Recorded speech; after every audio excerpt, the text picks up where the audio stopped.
पाकिस्तानी मारूफ model और अदाकारा हाजरा यामीन ने इंकशाफ किया है कि वो हेपाटाइटिस ए का शिकार है। तफसीलात के मुताबिक हाजरा यामीन ने बताया कि 2 साल कबल जब कोरोना फैला हुआ था तब उन्हें दूसरी बार ख़तरनाक किस्म का डेंगू हुआ और वो कई दिन तक बीमार रहीं।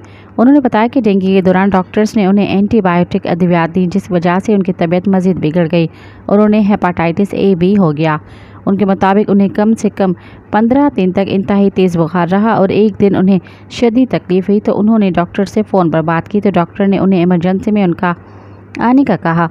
अदाकारा का कहना था कि इस वक्त उनके पास अपनी गाड़ी नहीं थी, इसलिए उन्होंने अपने इंतहाई करीबी दोस्तों को गाड़ी के लिए फ़ोन किया तो उन्होंने उन्हें जवाब दे दिया अगर उन्हें कोरोना हुआ तो उनका क्या होगा।